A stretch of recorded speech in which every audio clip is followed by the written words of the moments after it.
ਅੱਜ ਅਸੀਂ ਗੱਲ ਕਰਾਂਗੇ what are the various presumptions in respect of documents। ਜਦੋਂ ਕੋਈ ਡਾਕੂਮੈਂਟ ਕੋਰਟ ਦੇ ਵਿੱਚ ਪੇਸ਼ ਕੀਤਾ ਜਾਂਦਾ ਹੈ ਤਾਂ ਕੋਰਟ ਉਸ ਡਾਕੂਮੈਂਟ ਨੂੰ ਦੇਖ ਕੇ ਕੀ ਪ੍ਰਜ਼ਿਊਮ ਕਰੂਗੀ ਇਨ relation to the contents of that document. ਅਸੀਂ ਸੈਕਸ਼ਨ ਨੰਬਰ 4 ਦੇ ਵਿੱਚ ਤਿੰਨ ਤਰ੍ਹਾਂ ਦੀਆਂ ਪ੍ਰਜ਼ੰਪਸ਼ਨਸ ਅਸੀਂ ਸੈਕਸ਼ਨ 4 ਦੇ ਵਿੱਚ ਪੜ੍ਹੀਆਂ ਸੀ। ਪਹਿਲੀ presumption may presume, second presumption shall presume ਤੇ ਤੀਸਰੇ ਨੰਬਰ ਦੇ ਉੱਤੇ ਕਨਕਲੂਸਿਵ ਪ੍ਰੂਫ ਦੇ ਬਾਰੇ ਅਸੀਂ ਪੜ੍ਹਿਆ ਸੀ। may presume ਦੇ ਵਿੱਚ ਅਗਰ ਕੋਈ ਡਾਕੂਮੈਂਟ ਮੰਨ ਲਓ ਕੋਰਟ ਦੇ ਵਿੱਚ ਦਿੱਤਾ ਜਾਂਦਾ ਏ ਤੇ ਕੋਰਟ ਉਸ ਨੂੰ ਪ੍ਰੂਫ ਵੀ ਮੰਨ ਸਕਦੀ ਏ ਤੇ ਜਾਂ ਕੋਰਟ ਉਸ ਨੂੰ ਅਨਪਰੂਫ ਮੰਨ ਕੇ ਉਸ ਡਾਕੂਮੈਂਟ ਦੇ ਕੰਟੈਂਟ ਨੂੰ ਸਾਬਤ ਕਰਨ ਦੇ ਲਈ ਐਵੀਡੈਂਸ ਵੀ ਮੰਗ ਸਕਦੀ ਏ।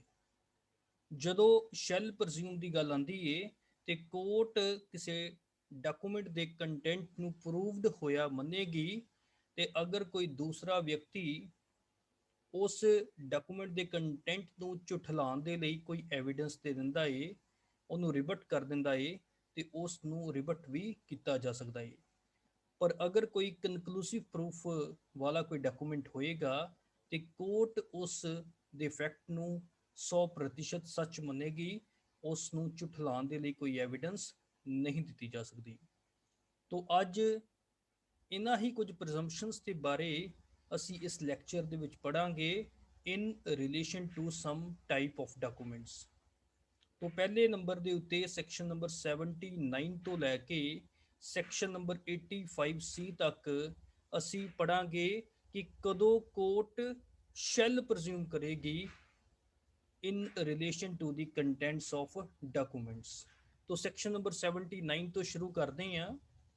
presumption as to genuineness of certified copies। ਅਗਰ ਕਿਸੇ ਕੋਰਟ ਦੀ ਪ੍ਰੋਸੀਡਿੰਗ ਦੇ ਵਿੱਚ ਕੋਈ ਪਾਰਟੀ ਟੂ ਦੀ ਕੇਸ ਕਿਸੇ ਸਰਟੀਫਾਈਡ ਕਾਪੀ ਨੂੰ ਪ੍ਰੋਡਿਊਸ ਕਰਦੀ ਹੈ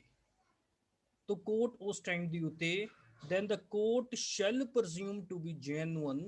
every document which is purporting to be a certificate। ਅਗਰ ਕੋਈ ਸਰਟੀਫਿਕੇਟ ਦਿੱਤਾ ਗਿਆ ਹੈ ਕੋਰਟ ਦੇ ਸਾਹਮਣੇ ਤੇ ਜਾਂ ਕੋਰਟ ਦੇ ਸਾਹਮਣੇ ਕੋਈ ਸਰਟੀਫਾਈਡ ਕਾਪੀ ਦਿੱਤੀ ਗਈ ਆ ਇਨ ਐਵੀਡੈਂਸ ਤੇ ਜਾਂ ਕੋਈ ਅਦਰ ਡਾਕੂਮੈਂਟ ਦਿੱਤਾ ਗਿਆ ਹੈ which is by law declared to be admissible as evidence of any particular fact। ਤੇ ਜਾਂ ਉਹ ਜੋ ਡਾਕੂਮੈਂਟ ਆ ਉਸ ਨੂੰ ਕਿਸੇ ਲਾਅ ਦੇ ਵਿੱਚ ਡਿਕਲੇਅਰ ਕੀਤਾ ਏ ਕਿ ਐਵੀਡੈਂਸ ਦੇ ਵਿੱਚ ਉਹ ਡਾਕੂਮੈਂਟ ਐਡਮਿਸਿਬਲ ਹੈਗਾ ਏ in relation to any particular fact ਤੇ ਉਸ ਡਾਕੂਮੈਂਟ ਨੂੰ ਸਰਟੀਫਾਈਡ ਕੀਤਾ ਗਿਆ ਏ by any officer of the central government. ਅਗਰ ਉਹ ਸੈਂਟਰਲ ਗਵਰਨਮੈਂਟ ਦੇ ਨਾਲ ਉਹ ਡਾਕੂਮੈਂਟ ਲਿੰਕ ਕਰਦਾ ਏ ਤੇ ਜਾਂ ਅਗਰ ਉਹ ਡਾਕੂਮੈਂਟ ਸਟੇਟ ਗਵਰਨਮੈਂਟ ਦੇ ਨਾਲ ਲਿੰਕ ਕਰਦਾ ਹੈ ਸਟੇਟ ਗਵਰਨਮੈਂਟ ਦੇ ਕਿਸੇ ਆਫੀਸਰ ਦੇ ਦੁਆਰਾ ਉਹਨੂੰ ਸਰਟੀਫਾਈਡ ਕੀਤਾ ਗਿਆ ਹੈ ਤੇ ਜਾਂ ਅਗਰ ਉਹ document state of Jammu and Kashmir ਦੇ ਨਾਲ ਲਿੰਕ ਕਰਦਾ ਹੈ ਉਹਦੇ ਆਥੋਰਾਈਜ਼ਡ ਆਫੀਸਰ ਦੇ ਦੁਆਰਾ ਅਗਰ ਉਸ ਡਾਕੂਮੈਂਟ ਨੂੰ ਸਰਟੀਫਾਈਡ ਕੀਤਾ ਹੈ who is duly authorized thereto by the central government ਤੇ ਕੋਰਟ ਉਸ ਡਾਕੂਮੈਂਟ ਨੂੰ ਜੈਨੂਅਨ ਕੰਸੀਡਰ ਕਰੇਗੀ। ਕੋਰਟ ਕੀ ਕਰੇਗੀ? ਉਸ ਡਾਕੂਮੈਂਟ ਨੂੰ ਜੈਨੂਅਨ ਕੰਸੀਡਰ ਕਰੇਗੀ ਕਿ ਸੱਚਮੁੱਚ ਇਸ ਦੇ ਜੋ ਡਾਕੂਮੈਂਟ ਦੇ ਕੰਟੈਂਟ ਨੇ ਉਹ ਪ੍ਰੂਫ ਹੋ ਗਏ ਨੇ। ਅਗਰ ਤੁਸੀਂ ਸਰਟੀਫਾਈਡ ਕਾਪੀ ਸਰਟੀਫਿਕੇਟ ਤੇ ਜਾਂ ਕੋਈ ਅਦਰ ਡਾਕੂਮੈਂਟ ਦੇ ਦਿਓ ਜਿਸ ਨੂੰ ਕਿਸੇ ਆਫੀਸਰ ਦੇ ਦੁਆਰਾ ਸਰਟੀਫਾਈਡ ਕੀਤਾ ਹੋਵੇ ਤੇ ਉਸ ਆਫੀਸਰ ਨੂੰ ਸੈਂਟਰਲ ਗਵਰਨਮੈਂਟ ਜਾਂ ਸਟੇਟ ਗਵਰਨਮੈਂਟ ਦੇ ਦੁਆਰਾ ਅਗਰ ਆਥੋਰਾਈਜ਼ ਕੀਤਾ ਗਿਆ ਹੈ to make the certification, court ਉਸ ਟਾਈਮ ਦੇ ਉੱਤੇ ਉਸ ਡਾਕੂਮੈਂਟ ਨੂੰ ਜੈਨੂਅਨ ਹੀ ਕੰਸੀਡਰ ਕਰੇਗੀ। ਸੋ ਮੈਂ ਇੱਕ ਵਾਰ ਰਿਪੀਟ ਕਰ ਦਿੰਦਾ ਸੈਕਸ਼ਨ 79 ਦਾ ਪਹਿਲਾ ਪੈਰਾ। The court shall presume to be genuine every document which is purporting to be a certificate। ਜੋ ਇੱਕ ਸਰਟੀਫਿਕੇਟ ਹੈਗਾ ਏ ਜਾਂ ਜੋ ਸਰਟੀਫਾਈਡ ਕਾਪੀ ਹੈਗਾ ਹੀ ਆ ਤੇ ਜਾਂ other document which is by law declared to be admissible as evidence of any particular fact and which purports to be duly certified by any officer of the central government or of a state government or by any officer in the state of Jammu and Kashmir who is duly authorized thereto by the central government. So this is something about para number 1 of section 79. ਪਰ ਇੱਕ ਗੱਲ ਬੜੀ important ਆ, ਜਦੋਂ ਕਿਸੇ section ਨੂੰ ਆਪਾਂ ਪੜ੍ਹਨਾ ਹੈ ਉਸ ਨੂੰ ਬਿਨਾਂ ਪ੍ਰੋਵਿਜ਼ੋ ਨਹੀਂ ਪੜ੍ਹਨਾ। तो पहला प्रोविजो इदा की कह रहा है, provided that such document is substantially in the form and purports to be executed in the manner directed by law in that behalf। ਜਦੋਂ ਕਿਸੇ ਡਾਕੂਮੈਂਟ ਨੂੰ ਅਸੀਂ ਸਰਟੀਫਾਈਡ ਡਾਕੂਮੈਂਟ ਕਹਿੰਦੇ ਆ ਜਾਂ ਸਰਟੀਫਾਈਡ ਕਾਪੀ ਕਹਿੰਦੇ ਆ ਤੇ ਉਸ ਦੀ ਸਰਟੀਫਿਕੇਸ਼ਨ ਉਸ ਫਾਰਮ ਦੇ ਵਿੱਚ ਹੋਣੀ ਚਾਹੀਦੀ ਆ ਜਿਸ ਫਾਰਮ ਦੇ ਵਿੱਚ ਉਸ ਲਾਅ ਨੇ ਦੱਸਿਆ ਵਾ ਤੇ ਉਸ ਤਰੀਕੇ ਦੇ ਨਾਲ ਉਸ ਡਾਕੂਮੈਂਟ ਨੂੰ ਐਗਜ਼ੀਕਿਊਟ ਕੀਤਾ ਗਿਆ ਹੋਣਾ ਚਾਹੀਦਾ ਏ as is directed by law in that behalf. ਕਹਿਣ ਦਾ ਮਤਲਬ ਆ ਕਿ ਕਿਸੇ ਵੀ ਡਾਕੂਮੈਂਟ ਨੂੰ ਸਰਟੀਫਾਈਡ ਜਦੋਂ ਕਰਨਾ ਏ ਤੇ ਉਸ ਲਾਅ ਦੀਆਂ ਪ੍ਰੋਵੀਜ਼ਨਸ ਨੂੰ ਧਿਆਨ ਦੇ ਵਿੱਚ ਰੱਖ ਕੇ ਸਰਟੀਫਾਈਡ ਕਰਨਾ ਏ। ਤੇ ਕੋਰਟ ਇਹ ਵੀ ਗੱਲ ਪ੍ਰਜ਼ਿਊਮ ਕਰੇਗੀ ਜਿਸ ਆਫੀਸਰ ਦੇ ਦੁਆਰਾ ਇਸ ਡਾਕੂਮੈਂਟ ਨੂੰ ਸਰਟੀਫਾਈਡ ਕੀਤਾ ਗਿਆ ਏ ਜਦੋਂ ਉਸ ਵਿਅਕਤੀ ਨੇ ਉਸ ਡਾਕੂਮੈਂਟ ਦੇ ਉੱਤੇ ਸਾਈਨ ਕੀਤੇ ਸੀ ਉਸ ਟਾਈਮ ਦੇ ਉੱਤੇ ਉਸ ਵਿਅਕਤੀ ਨੇ ਉਸ ਆਫੀਸ਼ੀਅਲ ਕਰੈਕਟਰ ਨੂੰ ਹੋਲਡ ਕੀਤਾ ਗਿਆ ਸੀ। ਕਹਿਣ ਦਾ ਮਤਲਬ ਆ ਕਿ ਕੋਰਟ ਇਹ ਪ੍ਰਜ਼ਿਊਮ ਕਰੇਗੀ ਸਭ ਤੋਂ ਪਹਿਲੇ ਨੰਬਰ ਦੇ ਉੱਤੇ ਕਿ ਜੋ ਸਰਟੀਫਾਈਡ ਕਾਪੀ ਦੇ ਕੰਟੈਂਟਸ ਜੈਨੂਅਨ ਨੇ, ਸਰਟੀਫਾਈਡ ਕਾਪੀ ਜੈਨੂਅਨ ਕਾਪੀ ਹੈਗੀ ਆ ਤੇ ਜਿਸ ਵਿਅਕਤੀ ਦੇ ਦੁਆਰਾ ਉਸ ਦੇ ਉੱਤੇ ਸਿਗਨੇਚਰ ਕੀਤੇ ਗਏ ਨੇ ਉਸ ਵਿਅਕਤੀ ਨੇ ਉਸ ਟਾਈਮ ਦੇ ਉੱਤੇ ਉਸ ਆਫੀਸ਼ੀਅਲ ਕਰੈਕਟਰ ਨੂੰ ਹੋਲਡ ਕੀਤਾ ਹੋਇਆ ਸੀ। The court shall also presume that any officer by whom any such document purport to be signed or certified held when he signed it the official character which he claims in such paper। So this is something about section number 79 जो कि गल करदा है presumption as to genuineness of certified copies। ਉਸ ਤੋਂ ਬਾਅਦ ਅਸੀਂ ਗੱਲ ਕਰਦੇ ਹਾਂ ਸੈਕਸ਼ਨ ਨੰਬਰ 80 ਦੇ ਬਾਰੇ। ਸੈਕਸ਼ਨ ਨੰਬਰ 80 ਉਹਨਾਂ ਡਾਕੂਮੈਂਟਸ ਦੇ ਰਿਗਾਰਡਿੰਗਲੀ ਪ੍ਰਜ਼ੰਪਸ਼ਨ ਕ੍ਰੀਏਟ ਕਰਦਾ ਏ ਜਿਸ ਨੂੰ ਪ੍ਰੋਡਿਊਸ ਕੀਤਾ ਹੋਇਆ ਏ as a record of evidence. ਤੋ ਦੇਖੋ ਜਦੋਂ ਵੀ ਜੁਡੀਸ਼ੀਅਲ ਪ੍ਰੋਸੀਡਿੰਗ ਦੇ ਵਿੱਚ ਕੋਈ ਐਵੀਡੈਂਸ ਹੁੰਦੀ ਆ ਉਹਦਾ ਇੱਕ ਰਿਕਾਰਡ ਬਣਦਾ ਏ ਤੇ ਜਦੋਂ ਉਸ ਰਿਕਾਰਡ ਨੂੰ ਕਿਸੇ ਹੋਰ ਕੋਰਟ ਦੇ ਵਿੱਚ ਪੇਸ਼ ਕੀਤਾ ਜਾਂਦਾ ਏ ਤੇ what will be the presumption of the court in relation to that record of evidence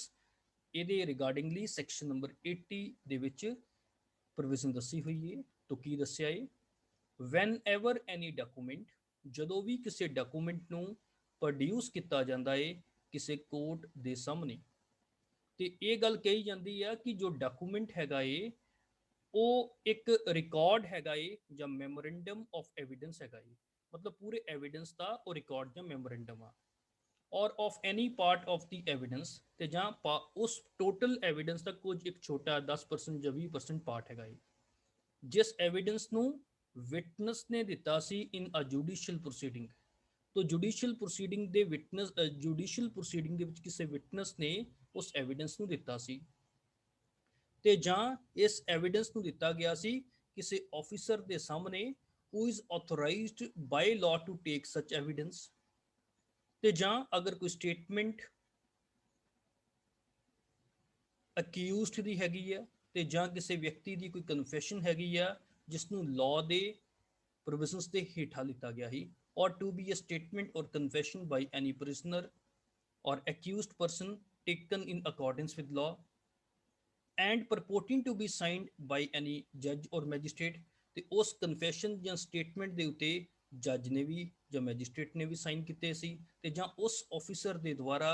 ਜਿਸ ਨੂੰ ਆਥੋਰਾਈਜ਼ ਕੀਤਾ ਗਿਆ ਵਾ ਲਾਅ ਦੇ ਦੁਆਰਾ ਟੂ ਟੇਕ ਐਵੀਡੈਂਸ ਉਸ ਟਾਈਮ ਦੇ ਉੱਤੇ ਅਗਰ ਇਸ ਤਰ੍ਹਾਂ ਦਾ ਰਿਕਾਰਡ ਆਫ ਐਵੀਡੈਂਸ ਆਂਦਾ ਏ ਮੈਮੋਰੈਂਡਮ ਆਫ ਐਵੀਡੈਂਸ ਆਂਦਾ ਏ ਤੇ ਜਾਂ ਕੋਈ ਸਟੇਟਮੈਂਟ ਜਾਂ ਕਨਫੈਸ਼ਨ ਕਿਸੇ ਪ੍ਰਿਜ਼ਨਰ ਜਾਂ ਅਕਿਊਜ਼ਡ ਪਰਸਨ ਦੀ ਆਂਦੀ ਏ ਤੇ ਕੋਰਟ ਉਸ ਟਾਈਮ ਦੇ ਉੱਤੇ ਪ੍ਰਜ਼ਿਊਮ ਕਰੇਗੀ ਕਿ ਇਹ ਡਾਕੂਮੈਂਟ ਜੈਨੂਅਨ ਡਾਕੂਮੈਂਟ ਹੈਗਾ ਏ। The court shall presume that the document is genuine, that any statement as to the circumstances under which it was taken purporting to be made by the person signing it ਤੇ ਇਹ ਉਸੇ ਹੀ ਵਿਅਕਤੀ ਦੇ ਦੁਆਰਾ sign ਕੀਤੀ ਗਈ ਆ ਜਿਹਦੇ ਦੁਆਰਾ ਇਹ ਅਲੈਜ ਕੀਤੀ ਗਈ ਹੈ, ਐਂਡ ਡੈਟ ਸੱਚ ਐਵੀਡੈਂਸ ਸਟੇਟਮੈਂਟ ਔਰ ਕਨਫੈਸ਼ਨ ਵਾਸ ਡਿਊਲੀ ਟੇਕਨ, ਤੇ ਇਹ ਐਵੀਡੈਂਸ ਸਟੇਟਮੈਂਟ ਜਾਂ ਕਨਫੈਸ਼ਨ ਪ੍ਰੋਪਰ ਤਰੀਕੇ ਨਾਲ ਲਿੱਤੀ ਗਈ ਸੀ। तो मैं सेक्शन नंबर 80 ਨੂੰ ਇੱਕ ਵਾਰ ਰਿਵਾਈਜ਼ ਕਰ ਦਿੰਦਾ। Section number 80 deals with presumption as to document which are produced as record of evidence। तो ਕੀ ਲਿਖਿਆ ਹੈ ਜੀ, whenever any document is produced before any court, ਜਦੋਂ ਵੀ ਕਿਸੇ ਡਾਕੂਮੈਂਟ ਨੂੰ ਕਿਸੇ ਕੋਰਟ ਦੇ ਸਾਹਮਣੇ ਪ੍ਰੋਡਿਊਸ ਕੀਤਾ ਜਾਂਦਾ ਹੈ ਤੇ ਉਹ ਡਾਕੂਮੈਂਟ ਇਹ ਪ੍ਰਪੋਰਟ ਕੀਤਾ ਜਾਂਦਾ ਹੈ that it is the record or memorandum of evidence, ਇੱਕ ਮੈਮੋਰੈਂਡਮ ਆਫ ਐਵੀਡੈਂਸ ਹੈਗਾ ਜਾਂ ਰਿਕਾਰਡ ਆਫ ਐਵੀਡੈਂਸ ਹੈਗਾ ਏ, ਤੇ ਜਾਂ ਉਸ ਐਵੀਡੈਂਸ ਦਾ ਕੁਝ ਪਾਰਟ ਹੈਗਾ ਏ, or of any part of the evidence which is given by a witness, ਜੋ ਕਿ ਵਿਟਨੈਸ ਨੇ ਦਿੱਤਾ ਸੀ ਜੁਡੀਸ਼ੀਅਲ ਪ੍ਰੋਸੀਡਿੰਗ ਦੇ ਦੌਰਾਨ, or before any officer authorised by law to take such evidence, ਤੇ ਜਾਂ ਉਹ ਸਟੇਟਮੈਂਟ ਹੀ ਸੀ ਜਾਂ ਕਨਫੈਸ਼ਨ ਸੀ ਕਿਸੇ ਪ੍ਰਿਜ਼ਨਰ ਜਾਂ ਅਕਿਊਜ਼ਡ ਪਰਸਨ ਦੇ ਦੁਆਰਾ, which is taken in accordance with law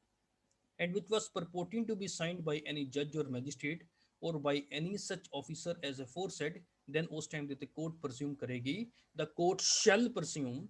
that the document is genuine, ਇਹ document genuine document ਹੈਗਾ ਏ, court ਦੇ ਸਾਹਮਣੇ ਦਿੱਤਾ ਗਿਆ ਏ,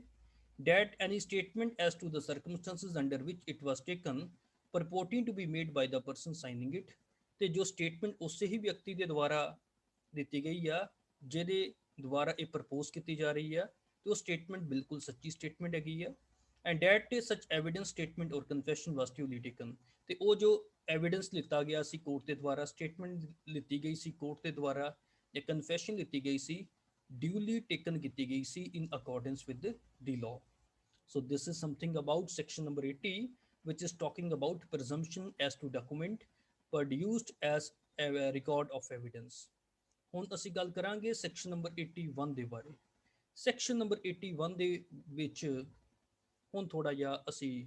ਇੰਗਲੈਂਡ ਦੇ ਵੱਲ ਚੱਲਦੇ ਹਾਂ, ਜਿਹਦੇ ਵਿੱਚ ਪ੍ਰਜ਼ੰਪਸ਼ਨ ਲਿੱਤੀ ਗਈ ਹੈ ਕਿਸੇ ਗਜ਼ਟ ਦੇ ਰਿਗਾਰਡਿੰਗਲੀ,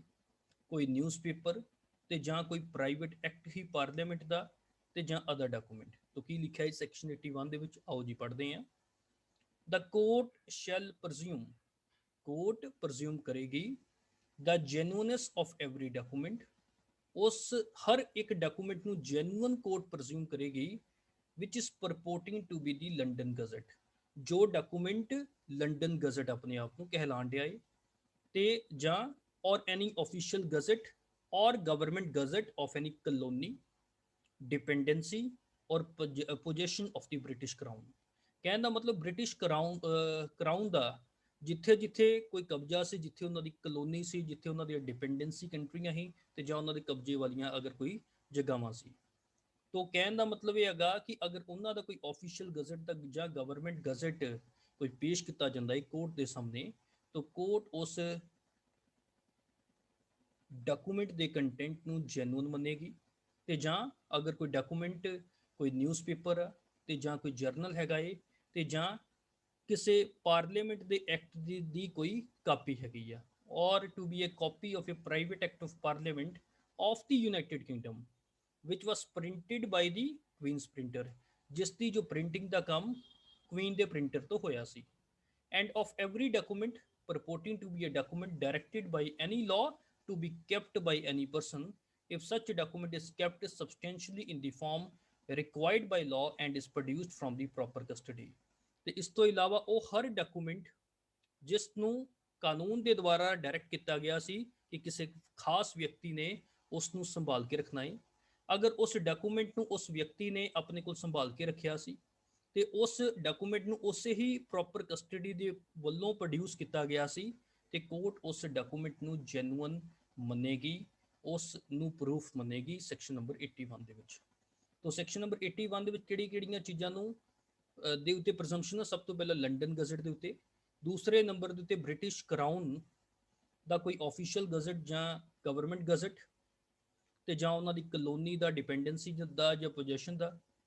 ਤੇ ਜਾਂ ਅਗਰ ਕੋਈ ਨਿਊਜ਼ਪੇਪਰ ਸੀ ਜਾਂ general C, or to be a private copy of a parliament of the UK which was printed by the Queen's printer, and of every document purporting to be a document directed by any law to be kept by any person if such a document is kept substantially in the form required by law and is produced from proper custody, then the court shall presume that the document is genuine. So this is something about section number 81. ਹੁਣ ਅਸੀਂ ਗੱਲ ਕਰਦੇ ਹਾਂ section number 81A ਦੇ ਬਾਰੇ। section number 81 electronic farm ਦੇ regardingly presumption create ਕਰਦਾ ਹੈ। presumption as to gadgets in electronic form. The court shall presume, court presume करेगी the genuineness of every electronic record purporting to be the official gazette.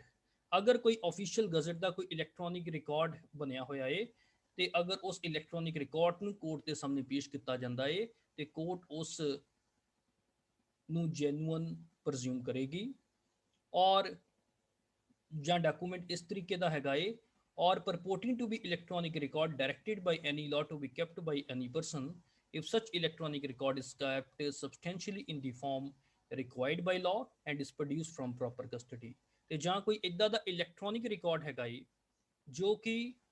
ਕਿਸੇ ਖਾਸ ਜਗ੍ਹਾ ਦੇ ਉੱਤੇ ਸੰਭਾਲ ਕੇ ਰੱਖਿਆ ਗਿਆ ਤੇ ਉਸ ਨੂੰ ਉਸੇ ਤਰੀਕੇ ਦੇ ਨਾਲ ਸੰਭਾਲ ਕੇ ਰੱਖਿਆ ਗਿਆ ਜਿਸ ਤਰੀਕੇ ਨਾਲ ਲਾਅ ਨੇ ਉਸ ਨੂੰ ਸੰਭਾਲਣ ਦੇ ਲਈ ਕਿਹਾ ਸੀ। ਤੇ ਅਗਰ ਉਹ ਡਾਕੂਮੈਂਟ ਪ੍ਰੋਪਰ ਕਸਟਡੀ ਤੋਂ ਆਉਂਦਾ ਏ ਤੇ ਕੋਰਟ ਉਸ ਇਲੈਕਟ੍ਰੋਨਿਕ ਰਿਕਾਰਡ ਨੂੰ ਜੈਨੂਇਨ ਕੰਸੀਡਰ ਕਰੇਗੀ।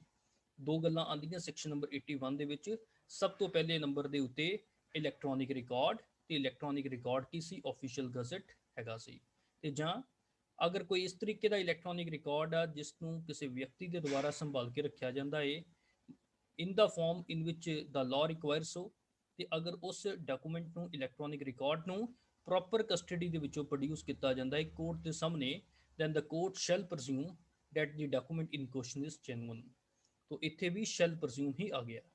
तो मैं section 81 ਇਹ ਇੱਕ ਵਾਰ ਰਿਪੀਟ ਕਰ ਦਿੰਦਾ so that ਕਿਸੇ ਵੀ ਤਰ੍ਹਾਂ ਦੀ ਅਗਰ ਕਨਫਿਊਜ਼ਨ ਆ ਉਹ ਖਤਮ ਹੋ ਜਾਵੇ। presumption as to gadgets in electronic forms, the court shall presume the genuineness of every electronic record purporting to be the official gazette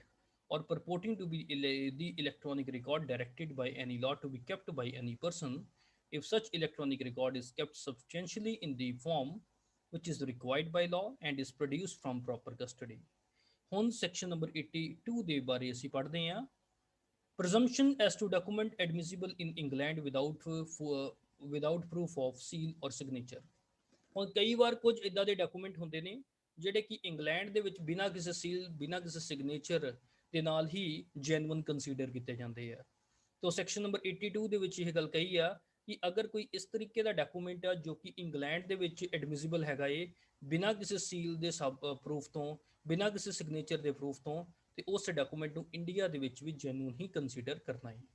ਤਾਂ ਸਿਰਫ ਇੰਗਲੈਂਡ ਹੀ ਨਹੀਂ ਆਇਰਲੈਂਡ ਦੇ ਵਿੱਚ ਵੀ। ਤਾਂ ਕੀ ਲਿਖਿਆ ਸੈਕਸ਼ਨ ਨੰਬਰ 82 ਦੇ ਵਿੱਚ? ਆਓ ਜੀ ਪੜ੍ਹਦੇ ਹਾਂ।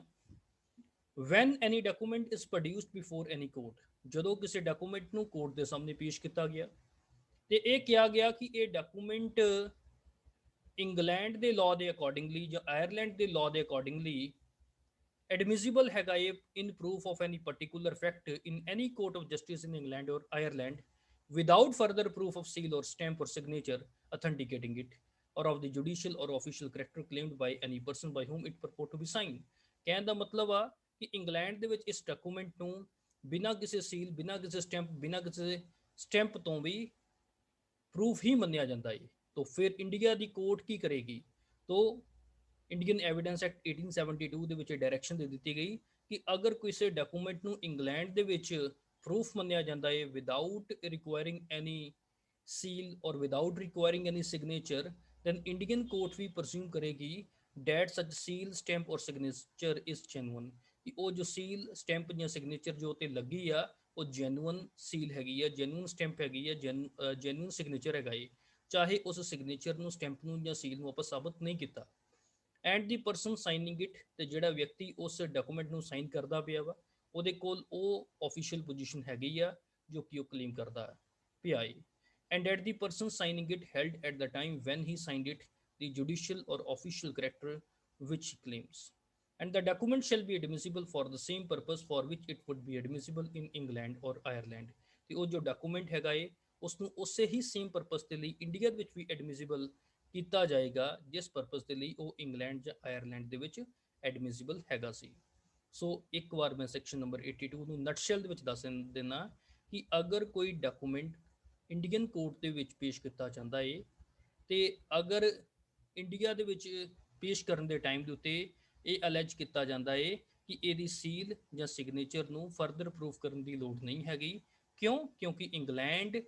ਜਾਂ ਆਇਰਲੈਂਡ ਦੇ ਵਿੱਚ ਵੀ ਬਿਨਾਂ ਉਹਦੀ ਸੀਲ ਨੂੰ ਪ੍ਰੂਫ ਕੀਤੇ, ਬਿਨਾਂ ਸਿਗਨੇਚਰ ਨੂੰ ਪ੍ਰੂਫ ਕੀਤੇ ਉਸ ਡਾਕੂਮੈਂਟ ਨੂੰ ਜੈਨੂਅਨ ਮੰਨ ਲਿੱਤਾ ਜਾਂਦਾ ਹੈ। तो फिर इंडिया ਦੀ ਕੋਰਟ ਵੀ ਇਸੇ ਤਰੀਕੇ ਨਾਲ ਹੀ ਕਰੇਗੀ। ਅਗਰ ਕਿਸੇ ਡਾਕੂਮੈਂਟ ਨੂੰ ਇੰਗਲੈਂਡ ਦੇ ਵਿੱਚ ਜੈਨੂਅਨ ਕੰਸੀਡਰ ਕਰ ਲਿੱਤਾ ਜਾਂਦਾ ਹੈ without further proof of seal or signature on the document, then India ਦੇ ਵਿੱਚ ਵੀ ਉਹ ਡਾਕੂਮੈਂਟ ਡਾਇਰੈਕਟਲੀ ਐਡਮਿਸਿਬਲ ਹੋ ਜਾਏਗਾ, ਉਹਨੂੰ ਜੈਨੂਅਨ ਕੰਸੀਡਰ ਕੀਤਾ ਜਾਏਗਾ। ਤੇ ਇਹ ਵੀ ਕੋਰਟ ਦੇ ਦੁਆਰਾ ਪ੍ਰਜ਼ਿਊਮ ਕੀਤਾ ਜਾਏਗਾ ਕਿ ਜਿਸ ਵਿਅਕਤੀ ਦੇ ਦੁਆਰਾ ਇਹ ਸਾਈਨ ਕੀਤਾ ਗਿਆ ਸੀ ਜਾਂ ਜਿਸ ਵਿਅਕਤੀ ਦੇ ਦੁਆਰਾ ਇਹ ਤੇ ਸੀਲ ਲਗਾਈ ਗਈ ਸੀ ਉਹਦੇ ਕੋਲ ਉਹ ਕਰੈਕਟਰ ਜੋ ਕਿ ਜੁਡੀਸ਼ੀਅਲ ਜਾਂ ਆਫੀਸ਼ੀਅਲ ਕਰੈਕਟਰ ਹੈਗਾ ਸੀ ਜੋ ਕਿ ਉਹ ਵਿਅਕਤੀ ਕਲੇਮ ਕਰਦਾ ਪਿਆ ਵਾ। ਤੇ ਉਹ ਜੋ ਡਾਕੂਮੈਂਟ ਆ ਉਸ ਨੂੰ ਵੀ ਉਹੀ ਸੇਮ ਪਰਪਸ ਦੇ ਲਈ ਇੰਡੀਆ ਵਿੱਚ ਐਡਮਿਸਿਬਲ ਕੀਤਾ ਜਾਊਗਾ ਜਿਸ ਪਰਪਸ ਦੇ ਲਈ ਉਹ ਇੰਗਲੈਂਡ ਜਾਂ ਆਇਰਲੈਂਡ ਦੇ ਵਿੱਚ ਐਡਮਿਸਿਬਲ ਹੈਗੇ ਸੀ। So this is something about section 82। ਹੁਣ ਅਸੀਂ ਗੱਲ ਕਰਦੇ ਹਾਂ ਸੈਕਸ਼ਨ ਨੰਬਰ 83 ਦੇ ਵਿੱਚ ਅਗਰ ਕੋਈ ਮੈਪ ਜਾਂ ਪਲਾਨ ਗਵਰਨਮੈਂਟ ਦੀ ਅਥਾਰਟੀ ਦੇ ਨਾਲ ਪ੍ਰਪੇਅਰ ਕੀਤੇ ਜਾਂਦੇ ਆ। It is very important. ਅਗਰ ਕੋਈ ਮੈਪ ਜਾਂ ਪਲਾਨ ਇੰਡੀਆ ਦੀ ਗਵਰਨਮੈਂਟ ਦੀ ਅਥਾਰਟੀ ਦੇ ਨਾਲ ਤਿਆਰ ਕੀਤੇ ਜਾਂਦੇ ਆ ਤੇ ਉਹ ਮੈਪ ਤੇ ਪਲਾਨ ਦੇ ਵਿੱਚ ਜੋ ਚੀਜ਼ਾਂ ਹੋਣਗੀਆਂ, ਜਿਸ ਤਰੀਕੇ ਨਾਲ ਨਕਸ਼ਾ ਬਣਾਇਆ ਜਾਊਗਾ ਉਸ ਨੂੰ ਜੈਨੂਅਨ ਕੋਰਟ ਕਰੇਗੀ consider. The court shall presume that maps or plans which is purporting to be made by the authority of the central government, ਜੋ ਕਿ ਸੈਂਟਰਲ ਗਵਰਨਮੈਂਟ ਦੀ ਅਥਾਰਟੀ ਦੇ ਨਾਲ ਬਣੇ ਆ ਤੇ ਜਾਂ ਸਟੇਟ ਗਵਰਨਮੈਂਟ ਦੀ ਅਥਾਰਟੀ ਦੇ ਨਾਲ ਬਣੇ ਆ, ਵਰਸੋ ਮੇਡ ਕਿ ਉਹ ਸੱਚਮੁੱਚ ਮੈਪ ਜਾਂ ਪਲਾਨ ਬਣਾਏ ਗਏ ਸੀ ਤੇ ਉਹ ਜੋ ਮੈਪ ਤੇ ਪਲਾਨ ਬਣਾਏ ਗਏ ਆ ਬਿਲਕੁਲ ਐਕੂਰੇਟ ਮੈਪ ਜਾਂ ਪਲਾਨ ਹੈਗੇ ਨੇ। ਗੱਲ ਲੱਗੀ ਸਮਝ ਜੀ। But map or plan made for the purpose of any cause, ਪਰ ਅਗਰ ਕੋਈ ਮੈਪ ਜਾਂ ਪਲਾਨ ਮੰਨ ਲਓ ਅਗਰ ਸਟੇਟ ਗਵਰਨਮੈਂਟ ਦੇ ਨਾਲ ਜਾਂ ਸੈਂਟਰਲ ਗਵਰਨਮੈਂਟ ਦੇ ਨਾਲ ਕੋਈ ਡਿਸਪਿਊਟ ਹੈਗਾ ਕਿਸੇ ਪ੍ਰਾਪਰਟੀ ਦੇ ਰਿਗਾਰਡਿੰਗਲੀ, ਤੋਂ ਅਗਰ ਕਿਸੇ ਕਾਰਨ ਕੇਸ ਦੇ ਲਈ ਕੋਈ ਬਣਾਏ ਜਾਂਦੇ ਆ ਮੈਪ ਜਾਂ ਪਲਾਨ, ਉਸ ਨੂੰ ਸਾਬਤ ਕਰਨਾ ਪਊਗਾ ਕਿ ਉਹ ਮੈਪ ਜਾਂ ਪਲਾਨ ਐਕੂਰੇਟ ਮੈਪ ਹੈਗਾ ਏ। ਤੋਂ ਕਹਿਣ ਦਾ ਮਤਲਬ ਇਹ ਹੈਗਾ ਕਿ ਜਦੋਂ ਮੈਪ ਔਰ ਪਲਾਨ ਨੂੰ ਆਪਾਂ ਪਹਿਲਾਂ ਪ੍ਰਜ਼ਿਊਮ ਕਰਦੇ ਹਾਂ ਕਿ ਉਹ ਬਿਲਕੁਲ ਜੈਨੂਅਨ ਆ ਤੇ ਉਸ ਟਾਈਮ ਦੇ ਉੱਤੇ ਉਸ ਨੂੰ ਸਾਬਤ ਕਰਨ ਦੇ ਲਈ ਜਿਸ ਵਿਅਕਤੀ ਨੇ ਮੈਪ ਜਾਂ ਪਲਾਨ ਬਣਾਇਆ ਏ ਉਹਨੂੰ ਬੁਲਾਉਣ ਦੀ ਲੋੜ ਨਹੀਂ ਹੈਗੀ। ਪਰ ਅਗਰ ਮੰਨ ਲਓ ਮੈਪ ਔਰ ਪਲਾਨ ਕਿਸੇ ਪਰਪਸ ਲਈ ਬਣਾਇਆ ਸੀ, ਜੋ ਕੇਸ ਦੇ ਪਰਪਸ ਲਈ ਬਣਾਇਆ ਸੀ, ਤੇ ਉਸ ਟਾਈਮ ਦੇ ਉੱਤੇ ਜਿਸ ਵਿਅਕਤੀ ਨੇ ਮੈਪ ਔਰ ਪਲਾਨ ਬਣਾਇਆ ਵਾ ਉਹਦੀ ਗਵਾਹੀ ਦੀ ਲੋੜ ਹੋ ਜਾਂਦੀ ਆ to prove that map or plan was ਪ੍ਰਪੇਅਰਡ by him was the accurate map or plan. ਆਓ ਜੀ ਇੱਕ ਵਾਰ ਸੈਕਸ਼ਨ 83 ਨੂੰ ਮੈਂ ਰਿਪੀਟ ਕਰ ਦਿੰਦਾ। Presumption as to maps or plans made by the authority of government. The court shall presume that maps or plans which are purporting to be made by the authority of the central government or state government were so made and are accurate। ਤੇ ਉਹ ਸੋ ਜਿਹੜੇ map ਬਣਾਏ ਗਏ ਸੀ ਤੇ ਉਹ accurate map or plan ਹੈਗੇ ਸੀ। But map or plans made for the purpose of any cause must be proved to be accurate। So this is something about section number 83। ਹੁਣ section number 83 ਤੋਂ ਬਾਅਦ ਵਿੱਚ ਅਸੀਂ ਗੱਲ ਕਰਦੇ ਹਾਂ ਸੈਕਸ਼ਨ ਨੰਬਰ 84 ਦੇ ਬਾਰੇ। ਸੈਕਸ਼ਨ ਨੰਬਰ 84 ਦੇ ਵਿੱਚ ਉਹਨਾਂ ਕਿਤਾਬਾਂ ਦੀ ਗੱਲ ਕੀਤੀ ਗਈ ਆ ਜਿਨ੍ਹਾਂ ਦੇ ਵਿੱਚ ਲਾਅ ਕੰਟੇਨ ਹੁੰਦੇ ਨੇ। ਉਹਨਾਂ ਕਿਤਾਬਾਂ ਦੀ ਗੱਲ ਕੀਤੀ ਗਈ ਆ ਜਿਨ੍ਹਾਂ ਦੇ ਵਿੱਚ ਸੁਪਰੀਮ ਕੋਰਟ, ਹਾਈ ਕੋਰਟ ਦੇ ਫੈਸਲਿਆਂ ਦੀਆਂ ਮਤਲਬ ਕਾਪੀਆਂ ਕੰਟੇਨ ਹੁੰਦੀਆਂ ਨੇ, ਰਿਪੋਰਟਸ ਹੁੰਦੀਆਂ ਨੇ। ਅਗਰ ਕੋਈ ਇਦਾਂ ਦੀ ਕਿਤਾਬ ਜੋ ਕਿ ਗਵਰਨਮੈਂਟ ਦੀ ਪਰਮਿਸ਼ਨ ਦੇ ਨਾਲ ਛਪਦੀ ਪਈ ਆ, ਉਹਦੇ ਵਿੱਚ ਕਿਸੇ ਇੰਡੀਆ ਦਾ ਕੋਈ ਲਾਅ ਹੈਗਾ ਏ ਤੇ ਜਾਂ ਕਿਸੇ ਹੋਰ ਕੰਟਰੀ ਦਾ ਕੋਈ ਲਾਅ ਹੈਗਾ, ਜਾਂ ਉਸ ਕੰਟਰੀ ਦੇ ਦੁਆਰਾ ਅਗਰ ਕੋਈ ਏਜੰਸੀ ਨੂੰ ਇੰਪਾਵਰਮੈਂਟ ਦਿੱਤੀ ਗਈ ਆ ਕਿ ਤੁਸੀਂ ਸਾਡੇ ਲਾਅ ਨੂੰ ਲਿਖ ਸਕਦੇ ਹੋ, ਤੁਸੀਂ ਸਾਡੀਆਂ ਕੋਰਟਾਂ ਦੇ ਫੈਸਲਿਆਂ ਨੂੰ ਲਿਖ ਸਕਦੇ ਹੋ, ਤਾਂ ਕਹਿਣ ਦਾ ਮਤਲਬ ਅਗਰ ਉਹ ਕਿਤਾਬ ਹੀ ਕੋਰਟ ਦੇ ਵਿੱਚ ਪੇਸ਼ ਕਰ ਦਿੱਤੀ ਜਾਂਦੀ ਆ ਤੇ ਕੋਰਟ ਪ੍ਰਸਿਊਮ ਕਰੇਗੀ ਕਿ ਉਸ ਕਿਤਾਬ ਦੇ ਜੋ ਕੰਟੈਂਟ ਨੇ ਉਹ ਬਿਲਕੁਲ ਜੈਨੂਅਨ ਕੰਟੈਂਟ ਹੈਗੇ ਨੇ। ਗੱਲ ਅੱਗੇ ਸਮਝ ਜੀ। तो एक बार मैं पढ़ा देना section number 84। Presumption as to collection of laws and report of decisions. The court shall presume the genuineness of every book which is purporting to be printed or published under the authority of the government of any country। ਜੋ ਕਿ ਕਿਸੇ government of any country the authority ਦੇ ਨਾਲ print ਜਾਂ publish ਹੋਈ ਆ, ਅਗਰ ਉਸ ਬੁੱਕ ਦੇ ਵਿੱਚ ਕੋਈ ਲਾਅ ਕੰਟੇਨ ਹੈਗੇ ਨੇ ਉਹ ਬਿਲਕੁਲ ਜੈਨੂਅਨ ਕਿਤਾਬ ਹੈਗੀ ਆ ਤੇ ਉਹਦੇ ਵਿੱਚ ਲਾਅ ਦੇ ਬਾਰੇ ਜੋ ਕੋਈ ਲਿਖਿਆ ਹੈ ਬਿਲਕੁਲ ਸਹੀ ਲਿਖਿਆ ਹੈ। And to contain any of the laws of that country and of every book purporting to contain the report of decision of the court of such country। ਤੇ ਇਸੇ ਤਰੀਕੇ ਨਾਲ ਲਾਅ ਦੇ ਨਾਲ ਅਗਰ ਕੋਈ ਉਸ ਕੰਟਰੀ ਦੀਆਂ ਕੋਰਟਸ ਦੇ ਕੋਈ ਡਿਸੀਜਨਸ ਹੈਗੇ ਹੀ, ਅਗਰ ਉਹ ਡਿਸੀਜਨ ਕਿਸੇ ਬੁੱਕ ਦੇ ਵਿੱਚ ਕੰਟੇਨ ਹੈਗੇ ਨੇ, ਤੇ ਉਹ ਜੋ ਡਿਸੀਜਨ ਹੈ ਬਿਲਕੁਲ ਉਸੇ ਹੀ ਕੋਰਟ ਦੇ ਦੁਆਰਾ ਪ੍ਰੋਨਾਉਂਸ ਕੀਤੇ ਗਏ ਨੇ ਜਿਨ੍ਹਾਂ ਦੇ ਬਾਰੇ ਉਸ ਕਿਤਾਬ ਦੇ ਵਿੱਚ ਲਿਖਿਆ ਹੈਗਾ ਏ। ਕਹਿਣ ਦਾ ਮਤਲਬ ਕਿਤਾਬ ਦਾ ਕੋਈ ਵੀ ਕੰਟੈਂਟ ਕੋਰਟ ਝੂਠਾ ਨਹੀਂ ਮੰਨੇਗੀ। ਇਹ ਵੀ shall presume, so it is the presumption in relation to the fact which is the legal presumption। section 84 एक बार मैं दोबारा रिपीट करवा देना। presumption as to the collection of laws and report of decisions। The court shall presume the genuineness of every book purporting to be printed or published under the authority of the government of any country and to contain any of the laws of that country, and of every book purporting to contain the report of decision of the courts of such country। So this is something about section number 84। ਹੁਣ ਅਸੀਂ ਗੱਲ ਕਰਦੇ ਹਾਂ section number 85 ਦੇ ਬਾਰੇ।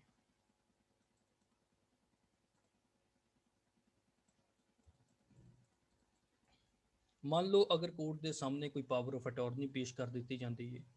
ਤੇ ਅਗਰ ਉਸ ਪਾਵਰ ਆਫ ਅਟਾਰਨੀ ਨੂੰ ਕਿਸੇ ਨੋਟਰੀ ਪਬਲਿਕ ਦੇ ਸਾਹਮਣੇ, ਕਿਸੇ ਜੱਜ ਦੇ ਸਾਹਮਣੇ, ਕਿਸੇ ਕੋਰਟ ਦੇ ਸਾਹਮਣੇ, ਮੈਜਿਸਟ੍ਰੇਟ ਦੇ ਸਾਹਮਣੇ, ਇੰਡੀਅਨ ਕਾਉਂਸਲ ਜਾਂ ਵਾਈਸ ਕਾਉਂਸਲ ਜਾਂ representative of the central government ਦੇ ਸਾਹਮਣੇ ਐਗਜ਼ੀਕਿਊਟ ਕੀਤਾ ਗਿਆ ਸੀ, ਤਾਂ ਕੋਰਟ ਇਹ ਪ੍ਰਜ਼ਿਊਮ ਕਰੇਗੀ ਕਿ ਸੱਚਮੁੱਚ ਇਸ ਡਾਕੂਮੈਂਟ ਨੂੰ ਐਗਜ਼ੀਕਿਊਟ ਕੀਤਾ ਗਿਆ ਸੀ ਤੇ ਇਹਨੂੰ ਵੀ ਅਥੈਂਟੀਕੇਟ ਵੀ ਕੀਤਾ ਗਿਆ ਸੀ। That there is no doubt in relation to this power of attorney. तो आओ जी सेक्शन 85 एक बार मैं पढ़ा देना। presumption as to power of attorney। The court shall presume that every document which is purporting to be a power of attorney, ਜਿਸ ਨੂੰ ਪ੍ਰਪੋਰਟ ਕੀਤਾ ਜਾਂਦਾ ਹੈ ਕਿ ਇਹ ਡਾਕੂਮੈਂਟ ਪਾਵਰ ਆਫ ਅਟਾਰਨੀ ਹੈਗਾ ਹੈ, and to have been executed before and authenticated by a notary public, ਤੇ ਨੋਟਰੀ ਪਬਲਿਕ ਦੇ ਦੁਆਰਾ ਉਸ ਪਾਵਰ ਆਫ ਅਟਾਰਨੀ ਨੂੰ ਅਥੈਂਟੀਕੇਟ ਕੀਤਾ ਗਿਆ ਹੈ। ਨੋਟਰੀ ਪਬਲਿਕ ਦੇ ਸਾਹਮਣੇ ਹੋਇਆ ਸੀ ਉਹ ਪਾਵਰ ਆਫ ਅਟਾਰਨੀ ਨੂੰ ਐਗਜ਼ੀਕਿਊਸ਼ਨ ਕਰਨ ਦਾ ਕੰਮ, ਤੇ ਜਾਂ ਪਾਵਰ ਆਫ ਅਟਾਰਨੀ ਕਿਸੇ ਕੋਰਟ, ਜੱਜ, ਮੈਜਿਸਟ੍ਰੇਟ, ਇੰਡੀਅਨ ਕਾਉਂਸਲ ਜਾਂ ਵਾਈਸ ਕਾਉਂਸਲ ਜਾਂ ਰਿਪਰੈਜ਼ੈਂਟੇਟਿਵ ਆਫ ਸੈਂਟਰਲ ਗਵਰਨਮੈਂਟ ਦੇ ਸਾਹਮਣੇ ਐਗਜ਼ੀਕਿਊਟ ਹੋਈ ਸੀ। ਕੋਰਟ ਇਹ ਪ੍ਰਜ਼ਿਊਮ ਕਰੇਗੀ ਇਹ ਸੱਚਮੁੱਚ ਐਗਜ਼ੀਕਿਊਟ ਹੋਈ ਹੀ ਪਾਵਰ ਆਫ ਅਟਾਰਨੀ ਉਸ ਵਿਅਕਤੀ ਦੇ ਦੁਆਰਾ, ਜਿਸ ਵਿਅਕਤੀ ਦੇ ਦੁਆਰਾ ਪਾਵਰ ਆਫ ਅਟਾਰਨੀ ਐਗਜ਼ੀਕਿਊਟ ਹੋਈ ਮੰਨਦੇ ਪਏ ਆ, ਤੇ ਇਸ ਨੂੰ ਅਥੈਂਟੀਕੇਟ ਵੀ ਕੀਤਾ ਗਿਆ ਸੀ ਇਹਨਾਂ ਆਫੀਸ਼ੀਅਲਸ ਦੇ ਦੁਆਰਾ। ਉਹਦੇ ਵਿੱਚ ਕੌਣ ਕੌਣ ਆਏਗਾ? ਨੋਟਰੀ ਪਬਲਿਕ, ਕੋਰਟ, ਜੱਜ, ਮੈਜਿਸਟ੍ਰੇਟ, ਇੰਡੀਅਨ ਕਾਉਂਸਲ ਔਰ ਵਾਈਸ ਕਾਉਂਸਲ ਔਰ representative of the central government. So this is something about section number 85। तो ਸੈਕਸ਼ਨ ਨੰਬਰ 85 ਤੋਂ ਬਾਅਦ 85 ਏ ਦੀ ਗੱਲ ਕਰਨੀ ਆ ਇਲੈਕਟ੍ਰੋਨਿਕ ਐਗਰੀਮੈਂਟ ਦੀ ਪ੍ਰਜ਼ੰਪਸ਼ਨ ਦੇ ਬਾਰੇ। The court shall presume that every electronic record which is purporting to be an agreement, ਜੋ ਕਿ ਇੱਕ ਐਗਰੀਮੈਂਟ ਆਪਾਂ ਮਤਲਬ ਕਿ ਆਪਾਂ ਇਲੈਕਟ੍ਰੋਨਿਕ ਐਗਰੀਮੈਂਟ ਹੈਗਾ ਵਾ, ਜਿਹਦੇ ਵਿੱਚ ਕੋਈ ਇਲੈਕਟ੍ਰੋਨਿਕ ਸਿਗਨੇਚਰ ਕੰਟੇਨ ਹੈਗਾ ਵਾ, ਕਿ ਇਹ ਸੱਚਮੁੱਚ ਉਸ ਪਾਰਟੀ ਦੀ ਹੈਗੀ ਹੈ ਜਿਹਦੀ ਪਾਰਟੀ ਦੇ ਬਾਰੇ ਇਹ ਗੱਲ ਕਹੀ ਜਾ ਰਹੀ ਹੈ। ਕੋਰਟ ਕਹੇਗੀ ਯੈਸ ਆਈ ਵਿਲ ਪ੍ਰਜ਼ਿਊਮ ਕਿ ਇੱਕ ਇਲੈਕਟ੍ਰੋਨਿਕ ਐਗਰੀਮੈਂਟ ਜਿਹਦੇ ਉੱਤੇ ਕਿਸੇ ਸਬਸਕ੍ਰਾਈਬਰ ਦੇ ਸਿਗਨੇਚਰ ਹੈਗੇ ਆ, ਜਿਸ ਨੂੰ ਅਸੀਂ ਇਲੈਕਟ੍ਰੋਨਿਕ ਸਿਗਨੇਚਰ ਕਹਿੰਦੇ ਆ, ਇਹ ਸੱਚਮੁੱਚ ਉਸ ਵਿਅਕਤੀ ਦੇ ਹੀ ਸਿਗਨੇਚਰ ਹੈਗੇ ਆ ਜਿਸ ਵਿਅਕਤੀ ਦੇ ਬਾਰੇ ਇਹ ਅਲੈਜ ਕੀਤਾ ਜਾਂਦਾ ਪਿਆ ਹੈ। ਸੈਕਸ਼ਨ 85 ਇੱਕ ਵਾਰ ਮੈਂ ਪੜ੍ਹਾ ਦਿੰਦਾ। The court shall presume that every electronic record purporting to be an agreement containing the electronic signature of the parties was so concluded by affixing the electronic signature of the parties। section number 85B की कह रहा है presumption as to electronic record and electronic signature। Electronic record ਤੇ electronic signature ਦੇ regardingly ਕੀ ਪ੍ਰਜ਼ੰਪਸ਼ਨ ਹੈਗੀ ਆ, section number 85B ਦੇ ਵਿੱਚ ਦੱਸਿਆ ਹੋਇਆ ਹੈ। ਸੈਕਸ਼ਨ ਨੰਬਰ 85 ਸਬਸੈਕਸ਼ਨ B ਦੇ ਵਿੱਚ ਸੈਕਸ਼ਨ 85B ਸਬਸੈਕਸ਼ਨ 1 ਦੇ ਵਿੱਚ ਕੀ ਦੱਸਿਆ ਹੈ? ਇਨ ਐਨੀ ਪ੍ਰੋਸੀਡਿੰਗਸ ਇਨਵੋਲਵਿੰਗ ਅ ਸਿਕਿਉਰ ਇਲੈਕਟ੍ਰੋਨਿਕ ਰਿਕਾਰਡ, ਅਗਰ ਕੋਈ ਵੀ ਇਦਾਂ ਦੀ ਪ੍ਰੋਸੀਡਿੰਗ ਆ ਜਿਹਦੇ ਵਿੱਚ ਇਲੈਕਟ੍ਰੋਨਿਕ ਰਿਕਾਰਡ ਕੀ ਹੈਗਾ ਏ, ਸਿਕਿਉਰ ਇਲੈਕਟ੍ਰੋਨਿਕ ਰਿਕਾਰਡ ਹੈਗਾ ਏ, the court shall presume unless contrary is proved, ਜੇ ਕੰਟਰੇਰੀ ਪ੍ਰੂਫ ਨਹੀਂ ਹੁੰਦਾ ਤੇ ਕੋਰਟ ਪ੍ਰਜ਼ਿਊਮ ਕਰੇਗੀ ਕਿ ਪ੍ਰਜ਼ਿਊਮ ਕਰੇਗੀ that the secure electronic record has not been altered, ਇਸ ਇਲੈਕਟ੍ਰੋਨਿਕ ਸਿਕਿਉਰ ਇਲੈਕਟ੍ਰੋਨਿਕ ਰਿਕਾਰਡ ਨੂੰ ਕਿਸੇ ਵੀ ਤਰ੍ਹਾਂ ਦਾ ਕੋਈ ਬਦਲਾਵ ਨਹੀਂ ਕੀਤਾ ਗਿਆ since the specific point of time to which the secure status relates, ਉਸ ਪੁਆਇੰਟ ਤੋਂ ਜਿਸ ਪੁਆਇੰਟ ਤੋਂ ਇਹਦਾ ਸਿਕਿਉਰ ਸਟੇਟਸ ਚੱਲਦਾ ਪਿਆ ਏ ਉਸ ਤੋਂ ਬਾਅਦ ਵਿੱਚ ਇਹਦੇ ਵਿੱਚ ਕਿਸੇ ਵੀ ਤਰ੍ਹਾਂ ਦੀ ਟੈਂਪਰਿੰਗ ਜਾਂ ਚੇਂਜ ਨਹੀਂ ਹੋਇਆ, ਅਲਟਰੇਸ਼ਨ ਨਹੀਂ ਹੋਈ ਸੀ।